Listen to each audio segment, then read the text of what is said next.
asistentes, las asistentas a esta ceremonia, a esta mesa de diálogo, a este panel. Quiero dar una muy cordial bienvenida a la mesa que me acompaña, esta mesa de honor tan importante. Mi nombre es Juan Yangali, vengo en representación, yo soy el jefe, el director en buena cuenta de la Biblioteca Nacional del Perú. Para mí es un honor representar a esta institución, la primera institución cultural de nuestra República Peruana, y qué mejor que aprovechar y presidir esta mesa denominada Accesibilidad, Inclusión e Igualdad Social en la Cultura Digital. Por una razón muy sencilla, hemos enfilado nuestras baterías a cubrir, superar una brecha que aquí en el Perú es sumamente crítica, que nos enrostra, que nos flagela como autoridades, como actores sociales, que buscamos la democratización de la cultura. Y es que en comunidades rurales, indígenas, nativas, solamente el 3% accede a bibliotecas o espacios culturales aquí en el país, en nuestro país, en el Perú. Probablemente sea una situación muy similar en algunos otros países de América Latina y, por qué no, de España. Entonces les quiero contar una acción que venimos realizando hace poco, y es la creación de una red nacional de bibliotecas rurales. La primera de ellas se ubica en Chonta, Huancavelica, una comunidad campesina a más de 4.200 metros de altura. Y hace poco realizamos una visita allá, una visita con más de 10 profesionales de distintas áreas, para socializar la nueva biblioteca que ellos van a tener. Nos hemos reunido con los dirigentes, con los docentes, por supuesto, los padres de familia y sobre todo los estudiantes, los niños. ¿Qué hemos recogido? En principio, que en esta comunidad no hay una malísima señal de internet y que hay una constante preocupación y demanda de los estudiantes de este acceso a lo digital. Entonces ya se resolvió, se han contratado estos equipos satelitales para que haya una conexión más fluida. Y asimismo, en el recojo de información que se hizo en la comunidad, con los estudiantes principalmente, además de los libros, de los cómics, de las novelas gráficas que pedían, muchos de ellos incidieron en los recursos tecnológicos audiovisuales. Por ejemplo, un grupo de niños solicitó que en la biblioteca haya clases de robótica. Eso para nosotros nos resultó sumamente desafiante, por supuesto que lo vamos a hacer.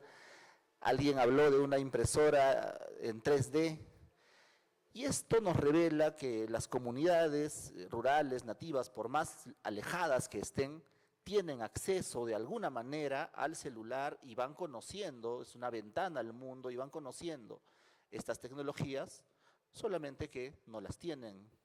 Y de eso seguramente esta mesa, con expertos tan notables en ello, también dialogarán en torno a ello. Bueno, sin más preámbulo entonces, esto solo quería comentarlo. Voy a señalar a las personas que nos acompañan esta tarde, como ya lo dije, destacadas personalidades de distintos ámbitos del conocimiento. Ellos van a compartir sus experiencias, reflexiones sobre cómo la tecnología, la innovación y la cultura pueden ser aliadas de la inclusión. Desde España, la doctora Almudena Alcaide, líder del Departamento de la Dirección de Accesibilidad Universal en la Fundación ONCE, con una reconocida trayectoria en el desarrollo de tecnologías accesibles. Asimismo, desde Colombia, la profesora Liz Karen Herrera Quintero, de la Universidad Nacional de Colombia, quien es impulsora de proyectos de inclusión digital, robótica educativa y equidad de género en entornos tecnológicos. También desde España, el poeta y ensayista Francisco José Cruz, creador del proyecto Casa de los Poetas de Sevilla, cuya obra ha tendido puentes entre la palabra escrita y la sensibilidad social. Y finalmente, quien tendrá a su cargo la moderación de este panel, Alejandro Parini, de Argentina. Él es decano de la Facultad de Lenguas y Estudios Extranjeros de la Universidad de Belgrano y especialista en sociolingüística y comunicación digital. A todos ellos, nuestro sincero agradecimiento por compartir su conocimiento y su tiempo con nosotros. Un comentario adicional: bien sabemos que nuestro ilustre escritor Mario Vargas Llosa promovió este 10º congreso. Qué mejor que hacerlo en la ciudad de Arequipa, su tierra natal. Yo creo que desde donde esté, probablemente desde el Parnaso o desde algún lugar, debe estar muy contento de que se estén hablando de estos temas, entre otros, en este congreso. Bueno, los dejo con ustedes a Alejandro Parini, coordinador de esta mesa, quien conducirá el diálogo y la participación de nuestros invitados. Muchas gracias.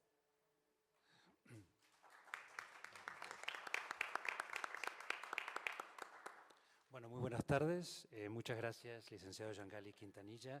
Muchas gracias también a los participantes de este panel. Gracias a ustedes también por estar aquí. En primer lugar, quiero darles la bienvenida a este panel. Es un placer que vengan a compartir estas palabras, ideas, expresiones en este panel que se ha titulado Accesibilidad, Inclusión y Equidad Social en el contexto de la cultura digital. Intentamos que este espacio sea un espacio de reflexión y diálogo en torno a los desafíos y oportunidades que plantea la digitalización para la construcción de sociedades más justas, participativas y sensibles a la diversidad humana. En las últimas décadas, la cultura digital ha transformado radicalmente nuestras formas de comunicarnos, aprender y participar en la vida social. Sin embargo, este proceso no está exento de tensiones. Mientras amplía las posibilidades de acceso al conocimiento y a la expresión, también reproduce y a veces profundiza desigualdades estructurales vinculadas con la educación, el género, la discapacidad o la pertenencia territorial. Por ello resulta imprescindible analizar la cultura digital no solo desde su dimensión tecnológica, sino también desde su dimensión simbólica y discursiva. Las plataformas, los algoritmos y los entornos interactivos median nuestras formas de relación y de representación, configurando nuevas maneras de percibir la diferencia, la inclusión y la participación. En este sentido, la accesibilidad no puede reducirse a un problema de infraestructura o conectividad, sino que implica también el reconocimiento de las voces diversas que habitan el espacio digital y la creación de condiciones que favorezcan una comunicación equitativa. Pensar en inclusión y equidad social en la era digital supone, entonces, asumir el compromiso de construir entornos más abiertos, sensibles y empáticos, donde la tecnología se ponga verdaderamente al servicio de la justicia social y del fortalecimiento de la ciudadanía. Este panel propone examinar estas tensiones desde distintos ángulos: el cultural, el educativo, el tecnológico y el discursivo, para pensar cómo la accesibilidad, la inclusión y la equidad pueden convertirse en principios rectores de la transformación digital. Nos acompañan hoy 4 ponencias que abordan desde diferentes perspectivas los desafíos de la accesibilidad y la cultura digital. En primer lugar, Francisco José Cruz, con Entre la voz y el tacto, una visión verbal, nos invita a recorrer el universo de la ceguera desde una mirada personal y poética. A través de su experiencia vital, reflexiona sobre el lenguaje, la lectura y el sistema braille como puentes hacia la cultura y la integración social. Luego, Liz Herrera, desde Colombia, compartirá una experiencia de más de una década en la Universidad Nacional que muestra cómo la transformación digital en la educación pública puede convertirse en motor de equidad e inclusión. Su exposición abordará 3 ejes: la digitalización institucional, la participación de las mujeres en la ciencia y la tecnología y la inclusión digital desde la infancia hasta la universidad. A continuación, Almudena Raya, con su presentación titulada La accesibilidad como motor de innovación, nos invita a pensar la tecnología desde el diseño universal. Ella sostiene que la accesibilidad no es un gesto inclusivo, sino un verdadero indicador de calidad y excelencia técnica.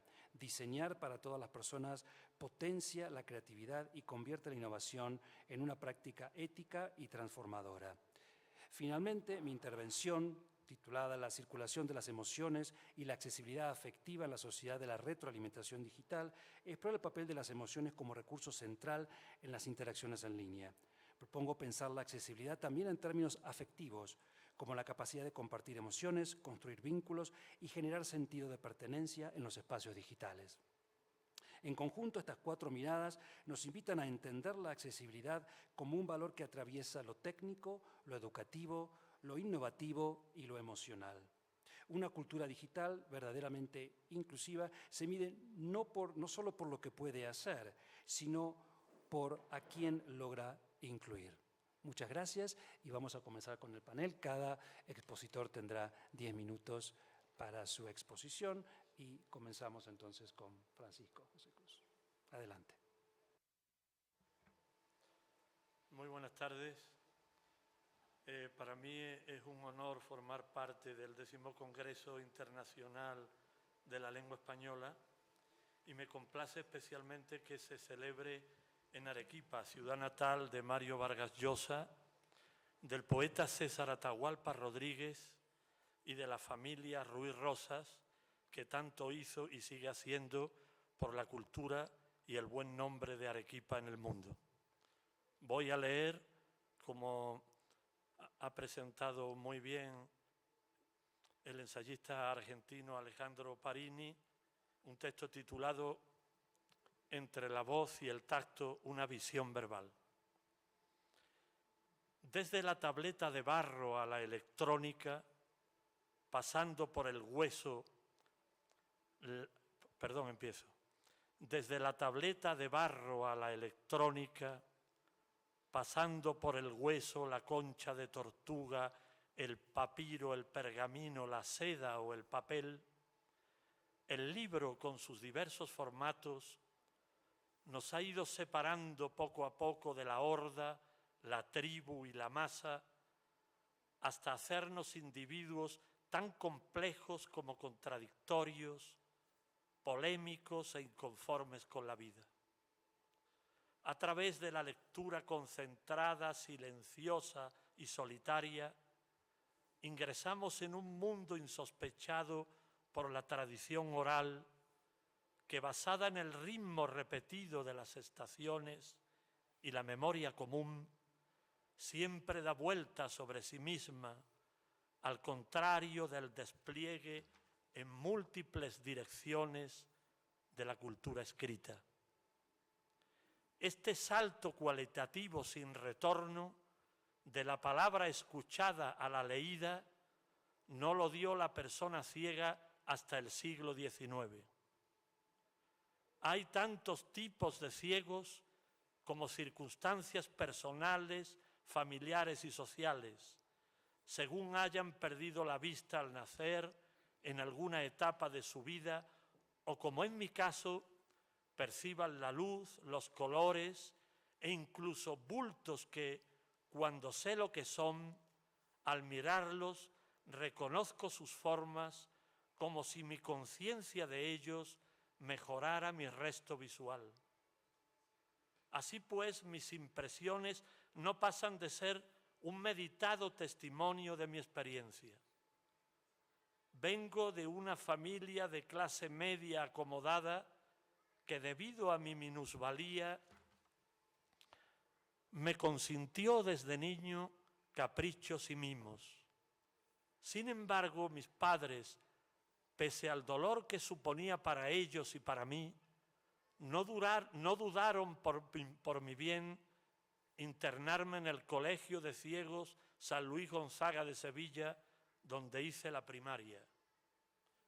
Cuando la terminé, ya en la adolescencia, decidí cursar el bachillerato, impulsado tal vez por mi visceral rechazo a los guetos, no en un centro de ciegos, para lo cual tendría que haberme trasladado a Madrid, sino en el Instituto Público Miguel de Mañara de San José de la Rinconada, pueblo cercano al mío, con estudiantes videntes.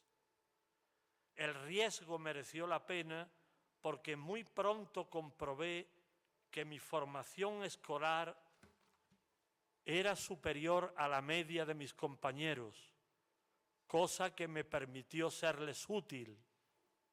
Y sobre todo me di cuenta de algo esencial que he confirmado a lo largo de los años. Solo el hambre de saber y el afinamiento de la sensibilidad, o sea, un auténtico interés por la cultura, propician la integración de las personas ciegas en la sociedad, librándolas de la mosca molesta de la compasión o la lástima. Al educarme desde pequeñito con el sistema Braille y no conocer otra forma de escritura, hice tan instintivamente míos el punzón y la pauta como el niño vidente hace suyos con total naturalidad el lápiz y la tinta. Metidos ya en el primer cuarto del siglo XXI, los ciegos contamos con unos medios técnicos inimaginables en mi época estudiantil. Ellos nos permiten, mediante diversos artilugios táctiles o auditivos, el acceso a cualquier ámbito del conocimiento. No obstante, tan extraordinarios avances tecnológicos serían inútiles si Louis Braille en 1825, con solo 16 años, no hubiera ideado el sistema de lectoescritura que lleva su nombre y que ahora cumple 2 siglos de existencia. Su método, demasiado joven comparado con los milenios de arraigadas formas alfabéticas, simplifica otros anteriores menos prácticos. Gracias al Braille, los ciegos de nacimiento pasamos de la tradición oral a la escrita, de ser pasivos oyentes a activos lectores. Así la yema de los dedos, aunque ajena a la variedad tipográfica y al tamaño de las letras, sustituye sin detrimento para el lector a los ojos, pues siendo estos imprescindibles para percibir un cuadro o una escultura, solo cumplen una función mediadora en el acto de leer. Por este motivo, la reproducción de obras de arte en relieve siempre me pareció un error, porque el tacto es sucesivo, no simultáneo, ni tan abarcador como la vista, sin contar otras diferencias primordiales entre ambos sentidos.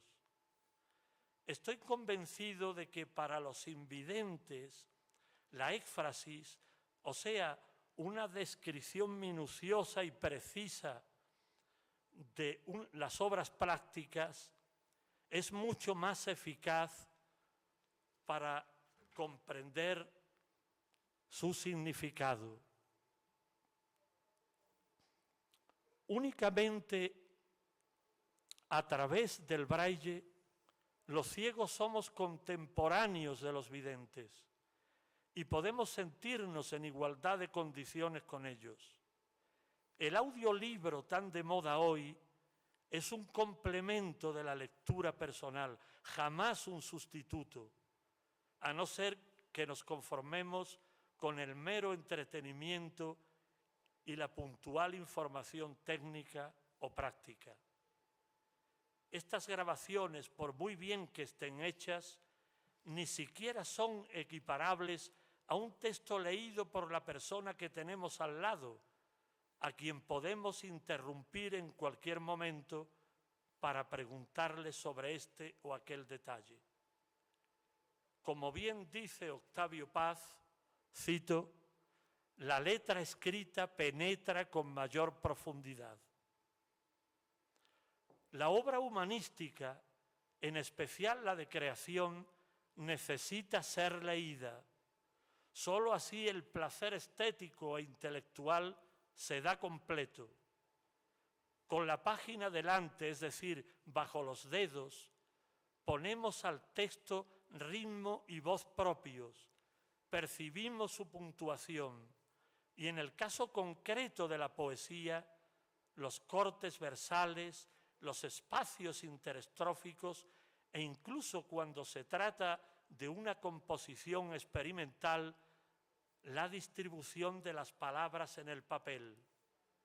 En fin, como todos los niveles expresivos, gráficos y fónicos están a nuestro alcance, nada decisivo se nos escapa. En este campo, a pesar de las impresionantes posibilidades de la cibernética, tan benéfica en otros aspectos, el braille en ordenador escamotea la dimensión real de la página, al reducirla a una o dos líneas que van cambiando conforme se pulsa una tecla para seguir leyendo. De modo que la vieja máquina de escribir Perkins, por anacrónica que sea, nos permite, al contrario que el ordenador, convivir íntimamente con el texto mientras lo escribimos en un folio. Desde mi lejana juventud, cuando empezaba a tomar conciencia de mi incipiente vocación poética y me introducía no sin timidez en ciertos ambientes literarios sevillanos,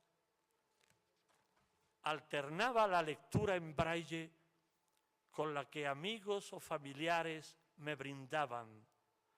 Tal era mi deseo de estar al tanto de las últimas novedades no transcritas al sistema de puntos.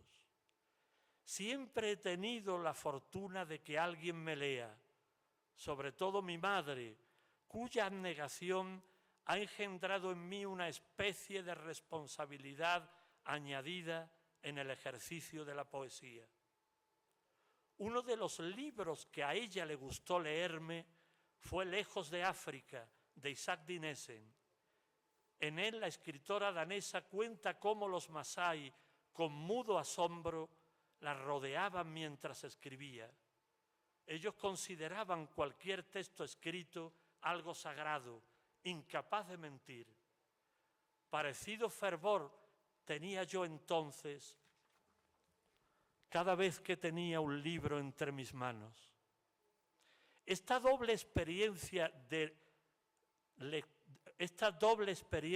lector, la solitaria y la acompañada, la directa o indirecta, por decirlo así, amén de agudizar mis reflejos perceptivos, me ha demostrado después de tantos años que oír un texto sin conocer el braille no es lo mismo que conociéndolo. En el primer caso estaríamos aún en el terreno de la oralidad, en el segundo, en el de la tradición escrita, pues conforme oímos el texto, en cierto modo lo vemos reproducido en nuestra mente. Al mismo tiempo que uno lo escucha, paladea las palabras con sus grafías, casi como si las tocara y fueran inseparables de su sonido. ¿Quién sabe si mi costumbre de leer a media voz cada vez que lo hago solo me viene de esta práctica compartida, como si le leyera en versos de Juan Ramón Jiménez a este que va a mi lado sin yo verlo? Después de más de 3 décadas de convivencia, Chari, mi mujer, y yo hemos creado nuestro mundo en torno a la poesía, la propia y la ajena. Tal vez el siguiente romance, incluido en mi libro Un vago escalofrío 2015, dé al menos una idea aproximada del grado de compenetración, o mejor, de íntima simbiosis que hemos alcanzado como pareja de lectores. Desde entonces, como leemos juntos desde hace tanto tiempo, ya tu voz son mis ojos, y al oírte hasta veo los espacios en blanco y la pausa final de cada verso.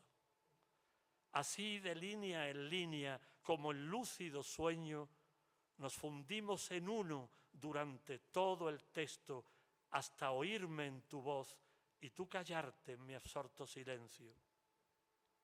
Una noche de agosto, frente al mar sanluqueño, sacaste de tu bolso un librito de versos de Juan Ramón Jiménez, cuyas hojas aún las mueve el viento.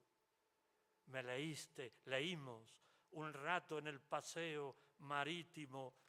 Esa noche la carne se hizo verbo o el verbo se hizo carne y desde entonces vivimos completos. Según Roberto Juarros, la poesía, cito, es una visión verbal. No nace con posterioridad a otra visión, ve con palabras. Hasta aquí la cita. Creo que la aseveración del poeta argentino debe aplicarse en mayor o menor grado a todos los registros y manifestaciones de la lengua.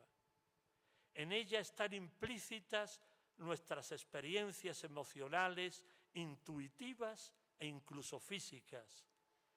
Y aunque ni por asomo todos tengamos las mismas vivencias, en el flujo constante del habla diaria, surrepticiamente las asumimos. Mediante la carga simbólica del idioma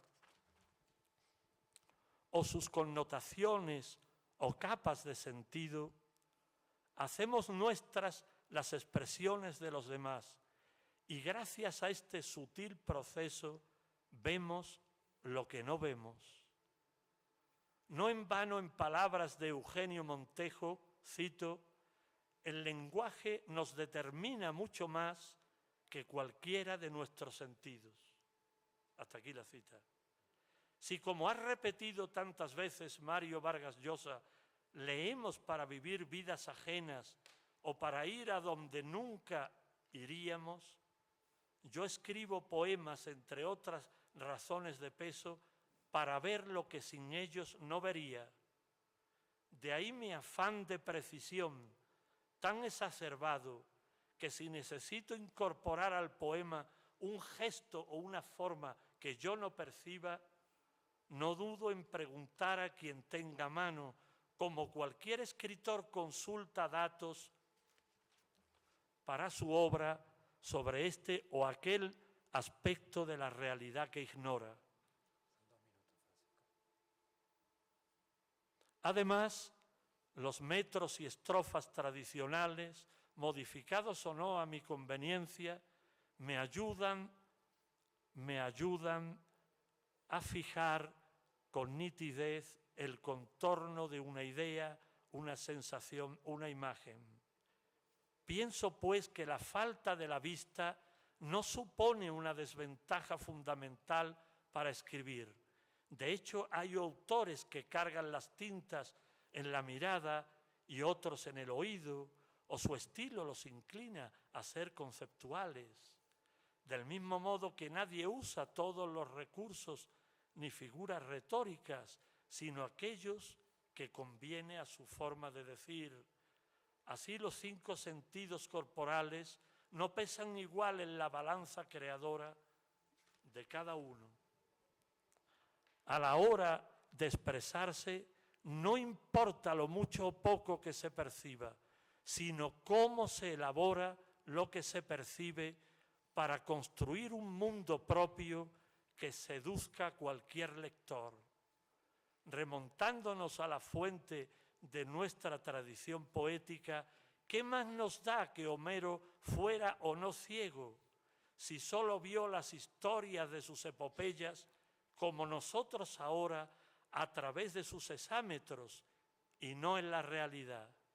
En definitiva, una de las cualidades básicas de todo artista, no solo de un poeta, es la de no engañarse a sí mismo y tener el valor de afrontar sus inseguridades y limitaciones. Muchas gracias.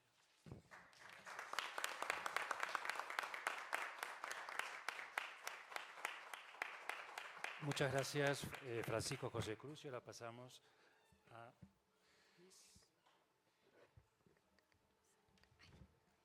Bueno, muchas gracias.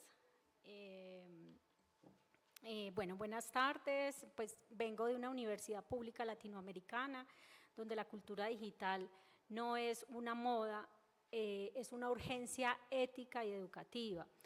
Hoy quiero proponerles una idea muy sencilla y exigente. La cultura digital debe ser un proyecto lingüístico que amplíe voces y oportunidades.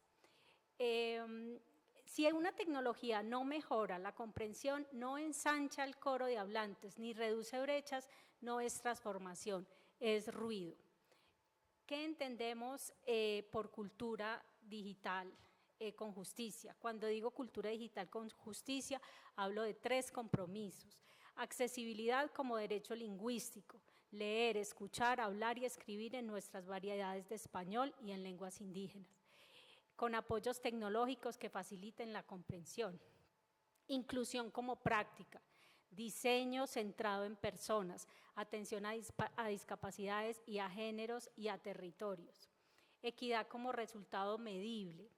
¿Quiénes están entrando, aprendiendo, titulándose, publicando, gracias al uso inteligente de estas herramientas? Entonces, vamos a hablar un poco de la universidad pública como laboratorio vivo. En la universidad hemos entendido que adoptar tecnologías no es coleccionar apps, es tomar decisiones con evidencia. Con nuestro sistema de visibilidad científica ORUS y analítica institucional, que ahí está el código VIDI por si lo quieren descargar, miramos dónde la tecnología mejora la docencia, la investigación y la extensión. Hemos tenido algunos ejemplos como identificamos brechas de acceso y subtitulados en cursos masivos, priorizamos soluciones con impacto real. Trazamos el ciclo, dato, evidencia y decisión. Si una intervención no mejora comprensión o permanencia, no escala. Esto cambia entonces la forma de conversación. Pasamos de una herramienta que está de moda a una decisión que mejora la equidad lingüística. Y entonces quiero dejar 3 ideas claras frente a la inteligencia artificial, si es pertinente hablar de inteligencia artificial. Primero, tenemos que tener una accesibilidad por diseño, subtítulos, transcripciones, textos a voz y de lectura fácil e integrados desde el inicio. Sesgos bajo control. Evaluar el lenguaje que excluye, la estandarización que borra acentos y la opacidad de los modelos. Debemos tener una gobernanza de datos.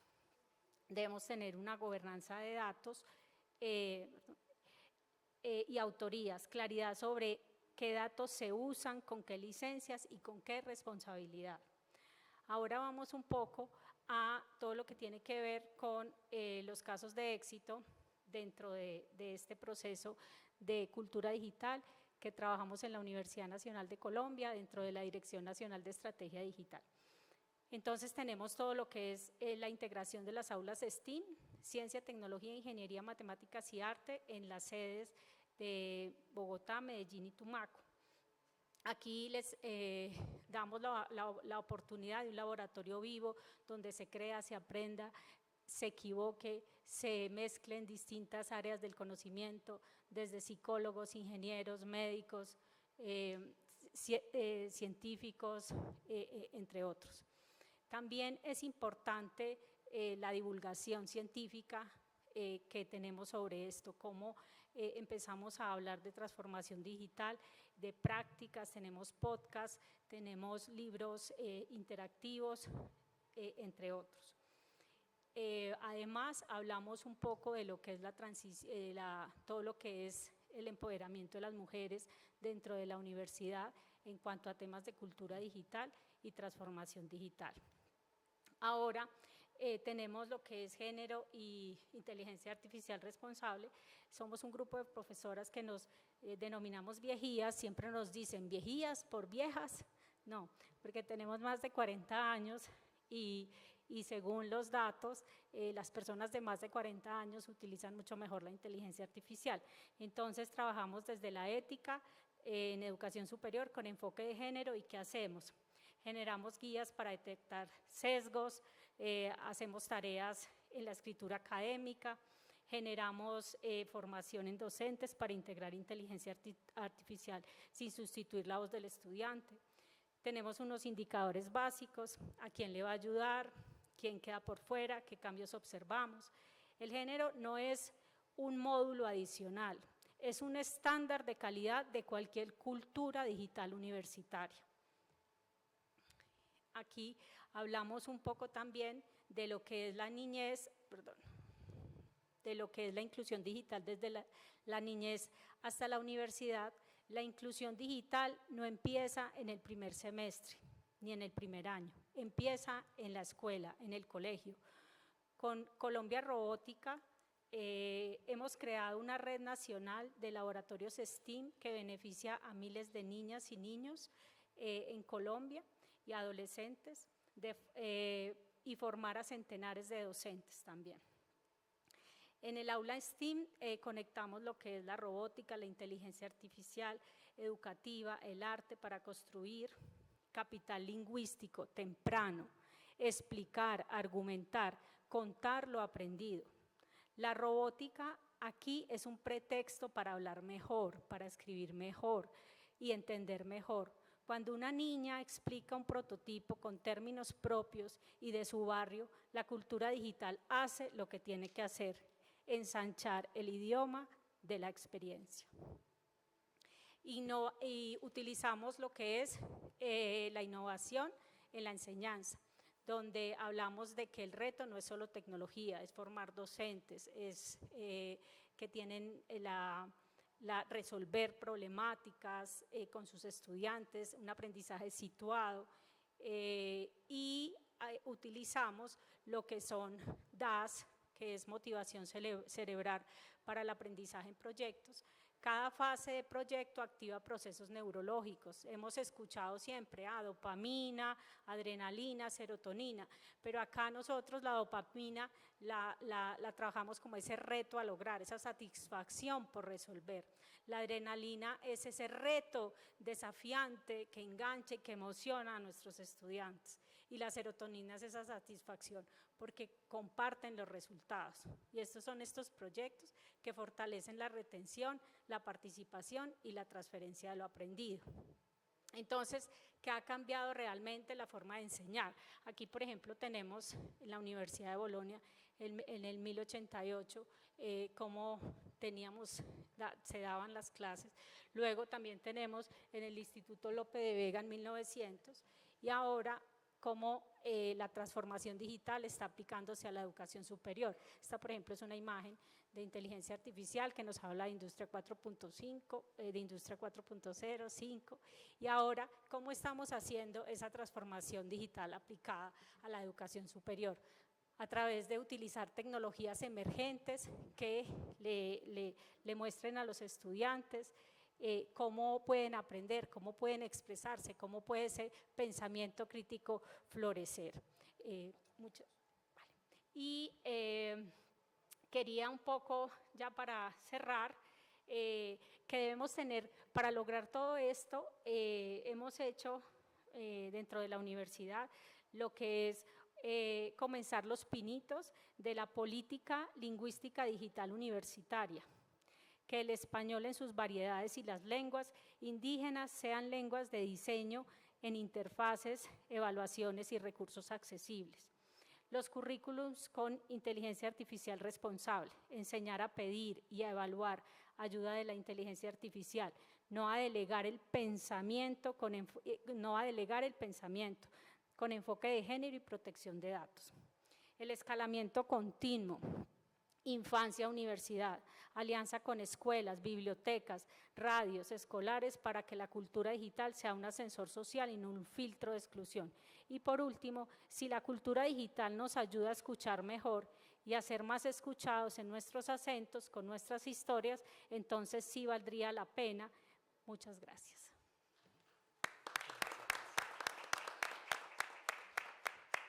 Muchas gracias, Liz. Y bueno, pasamos ahora a Moneda Raya. Moneda, adelante. Bueno, buenas tardes a todos. Lo primero es el agradecimiento en nombre del Grupo Social 11 y en particular de su presidente, Miguel Carballeda y su vicepresidente primero, Alberto Durán, que personalmente insistieron en que les trasladara este agradecimiento a la organización y a todos ustedes por invitarnos. Para mí es un honor estar aquí. Nosotros, para quien no lo sepa, en Fundación 11, parte del Grupo Social 11, somos una entidad sin ánimo de lucro que promueve, ayuda, intenta impactar y mejorar la vida de las personas con discapacidad en todos los ámbitos.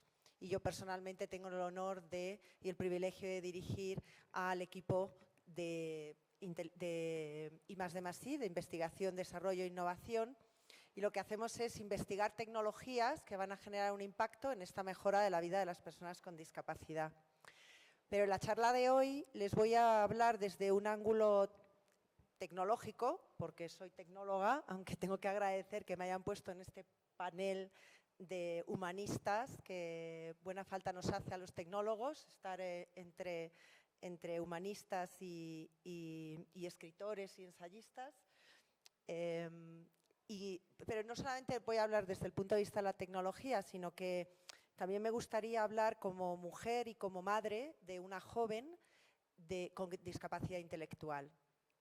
Entonces, bueno, desde el punto de vista de la tecnología, el título de la charla era la accesibilidad como motor de innovación.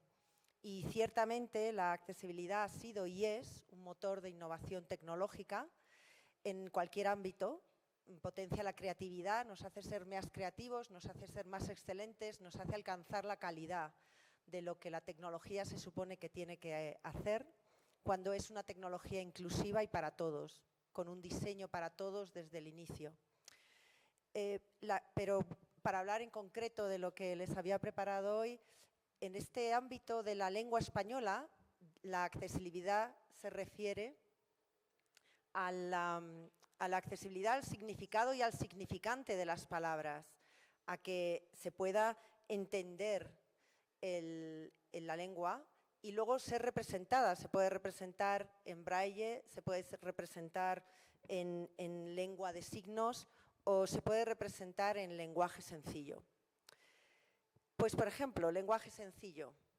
¿Cómo se aplica la tecnología para la construcción del lenguaje sencillo? Pues permítanme que les haga un pequeño recorrido de cómo lo hacíamos hace un par de años, a lo mejor hasta 4, cómo lo estamos haciendo ahora y a qué retos nos enfrentamos desde el punto de vista tecnológico. ¿Cómo lo hacíamos hace unos años? Pues construíamos lenguaje sencillo a partir de sustituir palabras o expresiones en el lenguaje natural por palabras más sencillas. Estas sustituciones pues, se hacían de manera asíncrona, se tenía que tardar un poco, pero ahora con la capacidad de cómputo que hay, pues yo puedo estar hablando en lenguaje claro y tener subtítulos en lenguaje sencillo, en tiempo real, con una latencia mínima. Puedo tener un monitor en el que haya unos subtítulos en tiempo real, con la transcripción exacta, y puedo tener otro monitor en el que haya subtítulos en lenguaje sencillo, con esas transformaciones o esas sustituciones. ¿Qué es lo que estamos haciendo ahora? ¿En qué punto nos encontramos ahora? Pues todos han oído hablar de la inteligencia artificial generativa. Y bueno, en el punto en el que nos encontramos ahora es que ahora ya no sustituimos palabras. Ahora lo que hacemos es generar, abstraer del texto de la transcripción literal, abstraemos las ideas y las representamos en lenguaje sencillo, en lengua de signos, en como sea. Bueno, estaba hablando de lenguaje sencillo, en lenguaje sencillo. Esta inteligencia artificial generativa genera un contenido abstractivo, no extrae nada, sino que lo genera desde cero. Y así es como estamos representando, no solamente en lenguaje sencillo, esas ideas, sino que las podemos representar en grafos de conocimiento o incluso en pictogramas.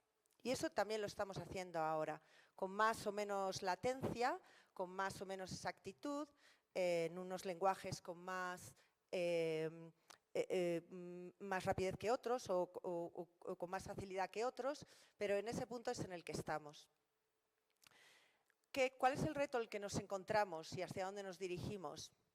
Pues dentro de este ámbito de la inteligencia artificial y de las posibilidades que nos presta, pues estamos encontrando ya algoritmos, estamos intentando entrenar algoritmos de inteligencia artificial que son adaptativos.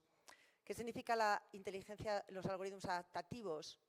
Pues que no generan una sola vez, sino que van generando iterativamente según se va comunicando, según se va obteniendo información sobre el contexto o sobre el propio interlocutor. Se van adaptando la comunicación. Ese lenguaje sencillo se va adaptando. Como decía antes Francisco, hay tantas discapacidades, tantas cegueras como personas ciegas, ¿sí? Hay tantas discapacidades intelectuales como personas hay con discapacidad intelectual. Cada uno tiene sus niveles y tiene sus capacidades, y esta inteligencia artificial adaptativa lo que consigue es adaptarse a ese diálogo, representar esa idea de la manera que el interlocutor lo necesite. Pero aquí tenemos un reto añadido en esta fase venidera de la inteligencia artificial adaptativa, y es cómo detectamos la comunicación fallida, realmente cómo detectamos cómo detecta la inteligencia artificial que tiene que corregir, que tiene que adaptarse. Tenemos aquí algunas líneas de investigación abiertas que tienen que ver con métricas biométricas, variables biométricas. Todos, cuando nos están hablando o cuando estamos leyendo o escuchando y no entendemos, pues tenemos sudoración en las manos, se nos dilata la pupila. También tenemos algunos gestos. Al interaccionar podemos utilizar un tono de voz u otro, o podemos elegir unas palabras u otras. El reto añadido a la inteligencia artificial adaptativa es el reconocimiento de esa comunicación fallida. Y no siempre es fácil, porque también en Europa, no conozco aquí la legislación, pero en Europa la ley de inteligencia artificial no nos permite medir variables biométricas para detectar frustración, por ejemplo, que es una de las variables, es una de los rasgos de la comunicación fallida más relevantes. Te frustras porque no estás entendiendo lo que estás leyendo, o no estás entendiendo lo que se te está diciendo. Entonces, bueno, tenemos con la ley de inteligencia artificial tenemos algunos límites, algunas limitaciones, y seguimos avanzando en esa línea a la par que en otras. Por ejemplo, el procesamiento de texto. Cuando una persona responde, pues se analiza el texto sin analizar la voz, y cuando una persona tienes la posibilidad de reconocer algún gesto, pues igualmente se puede procesar y detectar esa comunicación fallida y adaptar. Pues esto es desde el punto de vista de la tecnología. Espero que no haya perdido a nadie. He intentado ser lo más sencilla posible, pero les hablaba también de que iba a comentar otro aspecto de esta charla, y no quería dejar pasar la oportunidad de hablar como madre de una joven con discapacidad intelectual. Y sobre todo también porque represento a la entidad que represento, que es para las personas con discapacidad en general. Entonces, bueno, pues se ha hablado mucho durante toda la mañana y durante todo el congreso, seguro, del derecho a comprender. Entonces, es verdad que las personas con discapacidad intelectual tienen derecho a entender y a ser entendidos, y sin embargo, a día de hoy, por mi experiencia personal, existen tantas barreras que les es imposible ejercer este derecho. No entienden a las instituciones, a los servicios, no entienden los medios de comunicación, y creo que no se le ha dado visibilidad. Por eso quería aprovechar esta oportunidad hasta ahora, de que es un derecho que tenemos que asegurarnos de que estas personas puedan ejercer. Y es responsabilidad de todos, a lo largo de cada acción que nosotros hacemos, a lo largo de nuestra carrera profesional y de nuestro entorno doméstico. Siempre tenemos la oportunidad de hacer un contenido accesible. Y ya os digo, en representar ese contenido para que sea accesible puede ser una transcripción a lengua de signos, puede ser una construcción de lenguaje sencillo, puede ser un braille, puede ser un pictograma, un grafo de información, cualquier significante rompe barreras y ayuda al entendimiento, al derecho, a ejercer el derecho a comprender. Y muchas gracias.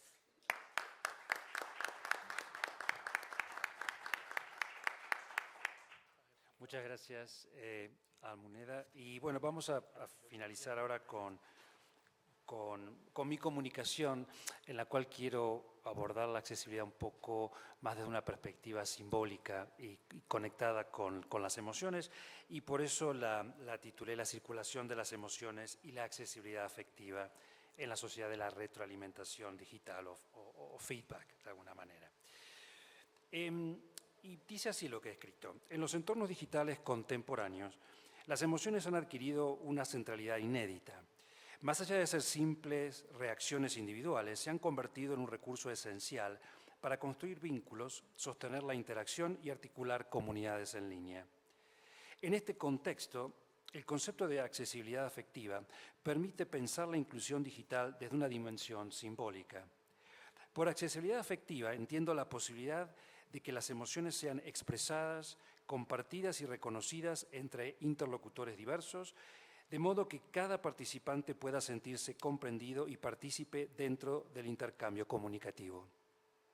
Esta forma de accesibilidad no se limita al acceso técnico a los contenidos, sino que implica la capacidad de generar reconocimiento mutuo y pertenencia emocional en los espacios digitales, configurando entornos donde la interacción se convierte en experiencia compartida y validada por otros usuarios. La accesibilidad afectiva constituye una dimensión esencial de la participación en la cultura digital.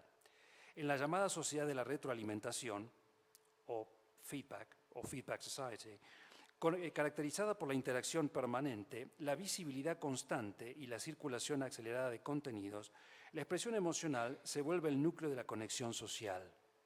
Cada gesto digital, dar un me gusta, dejar un comentario, compartir una publicación o escribir una reseña, implica una respuesta afectiva que refuerza el sentido de pertenencia y legitima la posición del usuario dentro de su comunidad. Estas manifestaciones, al ser públicas y permanentes, permiten que los usuarios construyan reputaciones afectivas y sociales, fomentando un entramado de relaciones que va más allá de la mera interacción superficial. El discurso ocupa un papel decisivo, ya que organiza y canaliza la circulación de emociones más allá del plano individual. Las intervenciones digitales no solo transmiten información, buscan generar resonancias afectivas capaces de sostener la interacción y proyectar identidades colectivas. En este sentido, la accesibilidad afectiva funciona como un principio regulador que garantiza que las emociones sean percibidas como significativas por audiencias heterogéneas, ampliando la posibilidad de participación y reconocimiento simbólico. Además, el discurso digital se articula con convenciones de cortesía, ironía, humor y otros recursos pragmáticos que median la interpretación afectiva, permitiendo que las comunidades establezcan códigos compartidos para el reconocimiento emocional. La digitalización de las interacciones ha redefinido la relación entre emoción, lenguaje y tecnología. Los sentimientos y emociones ya no se viven únicamente en el plano privado, sino que se digitalizan y se hacen visibles, compartibles y cuantificables. A través del lenguaje o de los lenguajes multimodales, los usuarios expresan sus afectos y construyen identidades sociales. Este entramado semiótico genera nuevas formas de interacción y reconocimiento, donde la accesibilidad afectiva se convierte en una condición de posibilidad para la participación. La capacidad de interpretar y compartir emociones por medio de palabras, imágenes, emojis o gestos digitales, determina quiénes pueden integrarse y quiénes quedan marginados de la conversación global. La visibilidad de las emociones, potenciada por herramientas digitales, convierte la expresión afectiva en un recurso que organiza jerarquías sociales, legitima opiniones y define la posición de los usuarios en la comunidad. El español, como lengua global, desempeña un papel central en la configuración de la accesibilidad afectiva y en la circulación de las emociones en la sociedad de la retroalimentación. Su carácter pluricéntrico y su diversidad cultural lo convierten en un laboratorio privilegiado para observar cómo las emociones se expresan, circulan y adaptan a contextos heterogéneos. En los entornos digitales, el español se articula con recursos visuales, sonoros, gestuales, para formar paisajes afectivos multimodales, donde palabras, emojis, GIFs y hashtags se combinan para intensificar la expresión emocional. La lengua, en este sentido, no es solo un medio de comunicación, sino un recurso semiótico que, junto con el discurso, regula la circulación de las emociones. A través de su flexibilidad expresiva y de estrategias discursivas, el español posibilita que las emociones se comprendan y compartan más allá de las diferencias dialectales y culturales, fortaleciendo los lazos de pertenencia y reconocimiento en la interacción digital. Desde esta perspectiva, inclusión, accesibilidad e igualdad social no pueden pensarse solo en términos de infraestructura tecnológica, sino también como procesos simbólicos mediados por la lengua y el discurso. Compartir emociones y ser comprendido en contextos culturales diversos constituye una forma de equidad simbólica que amplía los horizontes de participación. En la cultura digital, la pertenencia no depende únicamente del acceso técnico, sino de la posibilidad de articular marcos afectivos comunes que hagan inteligible la interacción y sostengan la cohesión social. El estudio de la circulación de las emociones y la accesibilidad afectiva permiten comprender cómo las comunidades hispanohablantes negocian significados y construyen pertenencia en el marco de un ecosistema comunicativo global. La lengua española, junto con los recursos multimodales y las prácticas discursivas, funciona como puente entre lo local y lo transnacional, entre la diversidad cultural y la comunicación globalizada, haciendo visible la dimensión simbólica de la accesibilidad en la era digital. Esta articulación revela cómo las emociones, mediadas por la lengua y el discurso, se transforman en herramientas de inclusión que permiten integrar a usuarios diversos, garantizando que la participación no dependa únicamente del dominio técnico de las plataformas, sino de la capacidad de establecer conexiones afectivas compartidas. La retroalimentación digital desempeña un papel central en la construcción de la accesibilidad afectiva, al convertir cada interacción en un acto de reconocimiento emocional. Plataformas como Instagram, YouTube, Facebook y Twitch generan bucles de retroalimentación visibles y permanentes. Comentarios, me gustan, compartidos, reseñas o algoritmos de recomendación que no solo orientan la conducta de los usuarios, sino que también generan resonancias afectivas en las comunicaciones en línea. Estas respuestas, explícitas o implícitas, permiten acceder a los estados emocionales de los participantes y construir vínculos simbólicos que trascienden la copresencia física, configurando un ecosistema en el que la interacción afectiva es central para la legitimación social. La retroalimentación digital se manifiesta en diferentes modalidades que figuran la comunicación y el comportamiento. Puede ser directa, que incluye respuestas explícitas como comentarios, calificaciones o reseñas. Puede ser indirecta, ya que se basa en métricas de interacción como me gusta, compartidos o tiempo de visualización, que permiten evaluar el interés sin aportes verbales. La retroalimentación automatizada, impulsada por inteligencia artificial, abarca recomendaciones personalizadas y chatbots que aprenden de la interacción de los usuarios. Estos mecanismos incluyen e influyen tanto en la dinámica de las interacciones digitales como en la eficacia de los contenidos, transformando la experiencia emocional en un recurso compartido que organiza comunidades, jerarquiza opiniones y define identidades digitales. El discurso y la lengua española tienen un papel estratégico en este proceso. No solo facilitan la expresión verbal de emociones, sino que al combinarse con recursos multimodales, amplifican la resonancia afectiva de los mensajes. La lengua aporta estrategias lingüísticas y pragmáticas, léxico, morfología, sintaxis, ironía y humor, que permiten modular la emoción y garantizar que sea percibida de manera comprensible por audiencias diversas. Así, la interacción digital se configura como un entramado complejo donde lengua, discurso y recursos multimodales convergen para construir accesibilidad afectiva, legitimando, como decíamos anteriormente, la participación y fortaleciendo la cohesión comunitaria. La articulación de emociones, presencia social y accesibilidad afectiva evidencia que la comunicación en línea no puede reducirse a la mera transmisión de información.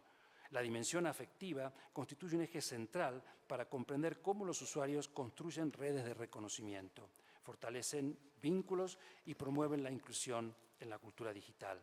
La interacción emocional, medida por recursos lingüísticos y modales, contribuye a consolidar espacios digitales más conectados, participativos y socialmente equitativos, donde las emociones se convierten en un elemento clave de interacción, visibilidad y pertenencia. En definitiva, comprender la accesibilidad afectiva como una forma ampliada de accesibilidad nos invita a pensar la inclusión digital más allá de los aspectos técnicos. No se trata solo de garantizar el acceso a las herramientas o a los contenidos, sino también de asegurar la posibilidad de participar emocional y simbólicamente en los intercambios digitales. En este proceso, el discurso y la lengua desempeñan un papel decisivo. Son los vehículos a través de los cuales las emociones se expresan, se interpretan y se hacen accesibles a los demás. El modo en que hablamos, escribimos y representamos afectos determina quiénes pueden sentirse incluidos y compartidos en la comunicación digital. Esta dimensión abre nuevas preguntas para el futuro. ¿Cómo pueden las tecnologías emergentes, en especial la inteligencia artificial, favorecer o limitar la accesibilidad afectiva? ¿Qué significa diseñar sistemas capaces de reconocer, mediar o incluso producir emociones humanas sin excluir sensibilidades lingüísticas y culturales diversas? Explorar estas cuestiones permitirá avanzar hacia una cultura digital verdaderamente inclusiva, donde la innovación tecnológica se mida no solo por su eficiencia, sino por su capacidad de conectar, emocionar e incluir a todas las personas. Muchas gracias.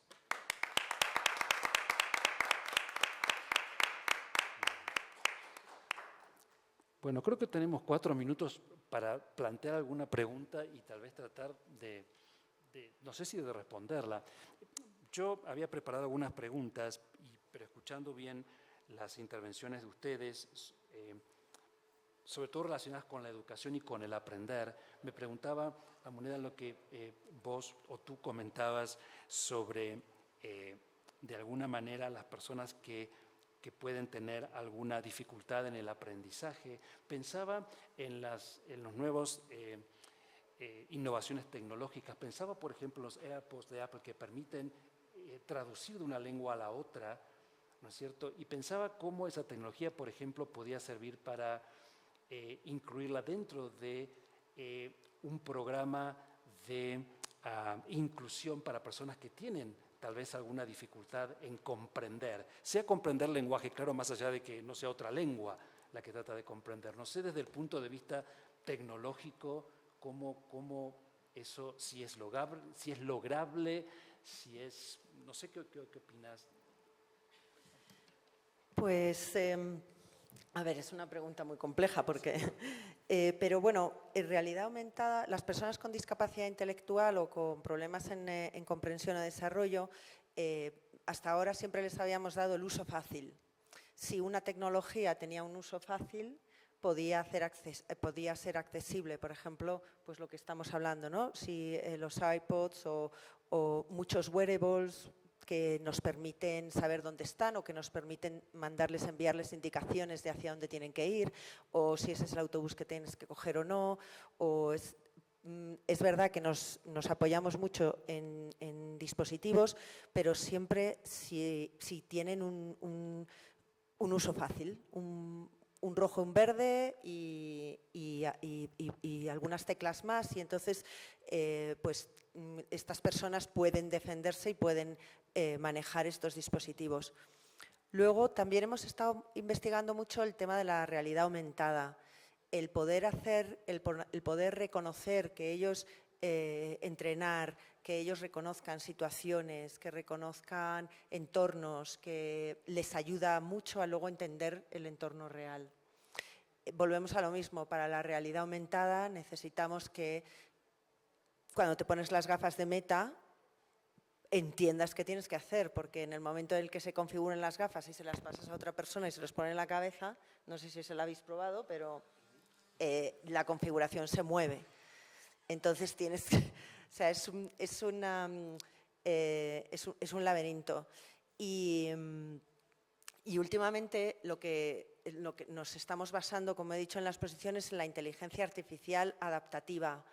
Reconocer hasta qué punto tengo que adaptar el contenido o la experiencia es también muy importante para incluir a todos los niveles. Sí, ciertamente es una tarea compleja, ¿no? Pero bueno, es un desafío para todos los humanos de qué hacemos con la tecnología, ¿no? Ciertamente. Y Liz, desde el punto de vista de la educación, porque todos los que estamos en la educación sentimos ese tal vez pánico, temor, no por manejar la tecnología, sino mucha gente dice, bueno, la tecnología nos reemplazará. Pero más allá de ese debate, yo me preguntaba, en el proceso de aprendizaje, en la universidad, por ejemplo, el tema de la evaluación de los estudiantes y la tecnología ahora engendrada en la inteligencia artificial genera un desafío. ¿Cómo ven ustedes la inclusión de la inteligencia artificial en el aprendizaje en la educación superior conectado con la evaluación? Sí, yo creo que eso es un reto y nosotros lo que estamos haciendo es algo muy situado. Entonces, con los estudiantes vamos mostrándoles todas las posibilidades que hay de inteligencia artificial, generativa, cómo ellos pueden aplicarlo a su día a día. Entonces, hacemos inteligencia artificial para la vida diaria, inteligencia artificial para la investigación, para todo lo que es matemáticas, cálculos, ¿sí? Y algo muy importante es que ellos sienten, o pues las estadísticas que hemos hecho es que hay un momento en que empiezan a comprender, ¿sí? Mucho más rápido y lo que van haciendo les va ayudando porque no pierden de pronto tiempo en otras cosas y ya en buscar, por ejemplo, información que buscaban y se demoraban 2 días buscando algo que realmente fuera importante, sino que ya la tienen, entonces se pueden dedicar más a leer, a generar ese pensamiento crítico. Y luego, claro, con la evaluación es todo un reto porque les vamos diciendo que pueden herramientas usar y de todas formas que si usan la inteligencia artificial tienen que declarar que usaron la inteligencia artificial. Y en este momento lo que hablábamos de las políticas, ¿cuál es la política de las universidades en el uso de la inteligencia artificial? Porque de todas formas creo que eso también es un reto que tenemos todas las universidades del mundo, ¿sí? Claro, que incluye la ética también, ¿no? Ética. Como seguro. Sí. Y un poco para finalizar, Francisco, una pregunta que me atrevo a hacer desde tu punto de vista como escritor. ¿Qué relación puede generar un escritor con la inteligencia artificial? ¿Cómo vos ves eso? Yo te confieso que ni me lo he planteado, porque creo que vengo de una generación que no ha nacido con este salto tan impresionante de la informática y yo me he educado en la sociedad, como se decía antes, no sé ahora, digamos analógica, ¿no? Y sigo ya realmente a mi edad, a mis 63 años, confiando en las herramientas que esa sociedad me ha dado a mí, porque me he dado cuenta que me han sido fructíferas. O sea, yo he llegado a ser el poeta que soy gracias al sistema educativo que me han dado en su momento y que me ha permitido llegar a la poesía y gracias a la poesía realizarme como individuo. Entonces, yo confieso que soy muy torpe incluso con los ordenadores más primarios. Tengo la fortuna que no todas las personas ciegas tienen, como ustedes habrán podido comprobar, tener al lado una persona, al lado durante más de media vida mía, que me suple todas esas carencias personales que yo tengo y sigo escribiendo y creando con mi vieja máquina Perkins que mi padre me regaló hace casi 50 años. La máquina Perkins, para el que no la conozca, es equiparable a una Olivetti normal, solo que tiene el teclado Braille, que solo son 6 teclas, y no corresponde una tecla por letra como ocurre con una Olivetti. Pero por lo demás tiene el carro, la rueda, es decir, tú metes un folio y vas leyendo y vas bajando el folio conforme vas escribiendo, ¿no? Es decir, Esto le da mucha lentitud a mi trabajo comparado con un ordenador, pero me da otras ventajas como creador. Por ejemplo, el hecho de yo poder ir percibiendo lo que voy escribiendo tal y como aparece en el papel. De esa manera, yo voy dibujando en la página, exactamente voy comprobando tal como debe aparecer en el papel lo que yo quiero que aparezca, cómo voy escribiéndolo, ¿no? Cosa que no ocurre, por ejemplo, con el ordenador, que sí me da muchísimas más ventajas. Algunas incluso las desconozco, ¿no? Claro. Pero digamos que yo sí estoy conformado al sistema educativo que ha hecho de mí la persona que soy. Entonces no me he planteado ya, me da hasta cierta pereza planteármelo. Claro. Pero confío que las generaciones que vienen detrás efectivamente aprovechen al máximo estas ventajas informáticas que en mi época estudiantil yo no tenía. Yo no tenía.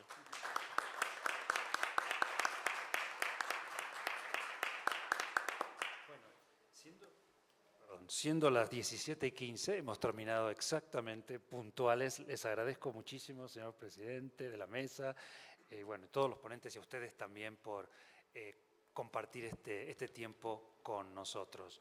Pero bueno, no sé si quiere decir alguna palabra de cierre, nada más y ya terminamos. No sé si... Solo tener palabras de agradecimiento y reconocimiento a esta mesa que creo ha estado muy lúcida, muy brillante, nos ha dado enormes alcances sobre la verdadera accesibilidad, inclusión e igualdad social en una sociedad democrática, además, en la cultura digital. Muchas gracias a los asistentes. Al final vamos a entregarles un obsequio de la Biblioteca Nacional, un libro, Letras que abrazan, que contiene cartas de nuestros intelectuales, héroes, poetas peruanos, para ver ese lado íntimo que muchos tienen en el corazón. Poetas escribiéndoles a su madre, a sus esposas, a sus hermanos, a sus amigos. Muchas gracias y hasta una próxima oportunidad.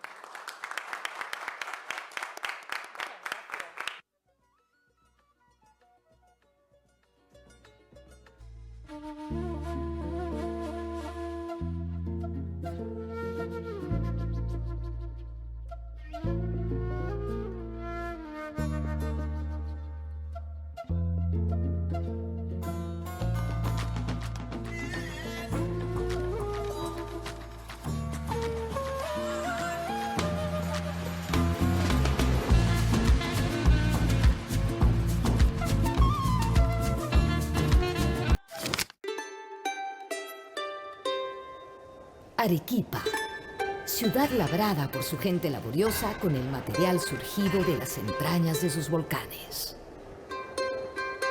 Ciudad de arraigadas tradiciones y protagonismo cívico en la historia del Perú.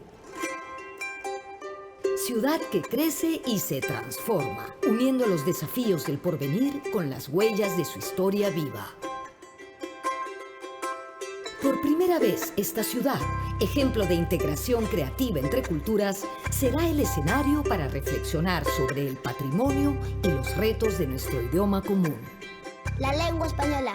Un idioma que se nutre del mestizaje y la interculturalidad.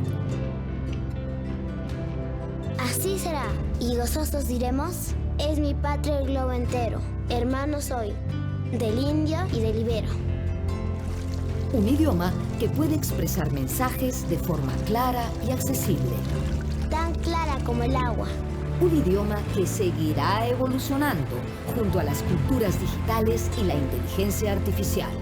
Y que podrá acercar a los más jóvenes al notable escritor que nos convocó para decirles, anunciándoselos con enorme alegría, que la próxima reunión tendrá lugar en mi tierra natal, en la ciudad de Arequipa, que estoy seguro va a recibirlos a todos ustedes con los brazos abiertos. Aquí nos reuniremos para celebrar nuestra lengua como un idioma que incluye, une y hermana. Aquí compartiremos historias, experiencias y anhelos. Aquí, donde el mestizaje se encarna en su gente y su arquitectura, crearemos un espacio para debatir y proyectar nuestro idioma hacia el futuro. Aquí, en Arequipa.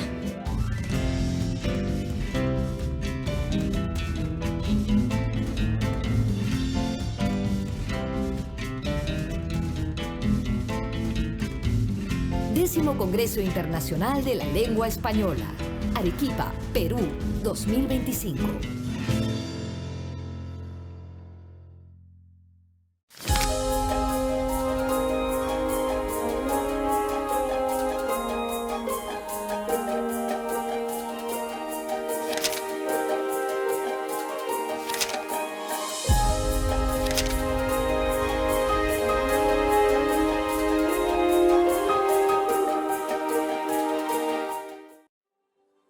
Arequipa, ciudad de tradiciones y de gente laboriosa, será el escenario del próximo Congreso Internacional de la Lengua Española.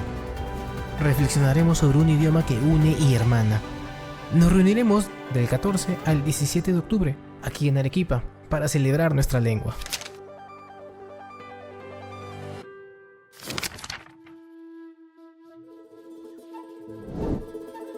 El escribano de Cabildo, Oquilca Camayoc. Una ilustración que pertenece a la Nueva Crónica y Buen Gobierno de Felipe Guamán Poma de Ayala. Es la inspiración del logo del 10º Congreso Internacional de la Lengua Española de Arequipa, CILE Arequipa. Representa el paso de las culturas andinas, que eran orales a la cultura letrada, la cual se inició en el Virreinato del Perú durante el siglo XVI con la llegada de la lengua española y la escritura alfabética. El documento del año 1615, de más de 1000 páginas y 398 ilustraciones, fue dirigido a Rey Felipe III de España. Guamán Poma, considerado el primer cronista de raíces indígenas, solicitaba una reforma del gobierno virreinal. Pluma, tintero, hojas, un rosario y un hombre de vestimenta inca concentrado en su escritura.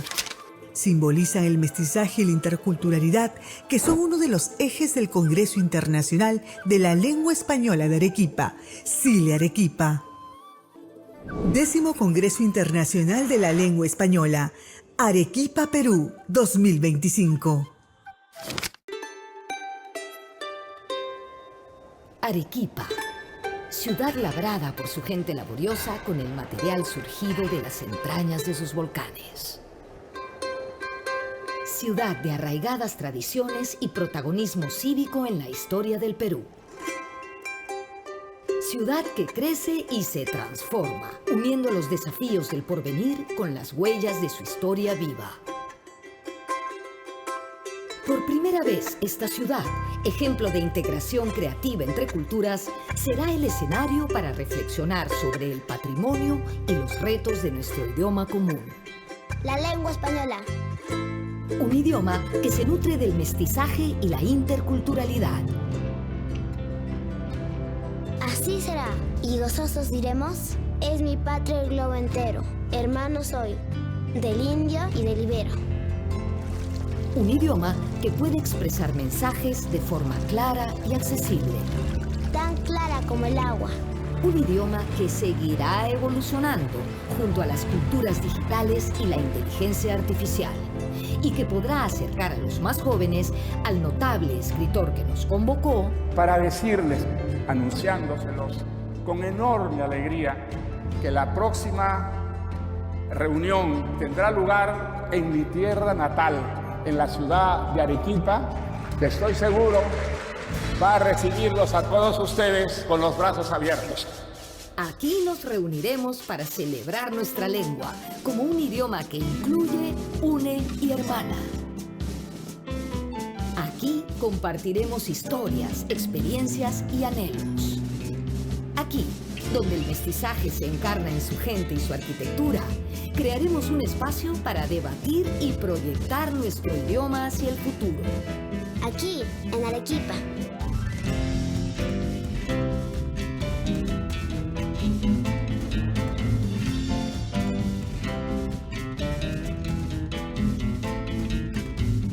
Décimo Congreso Internacional de la Lengua Española. Arequipa, Perú, 2025.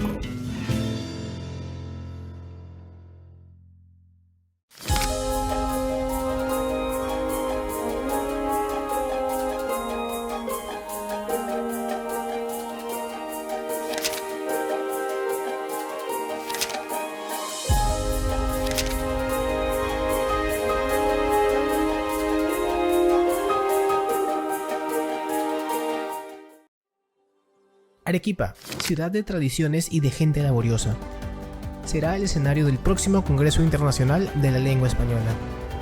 Reflexionaremos sobre un idioma que une y hermana. Nos reuniremos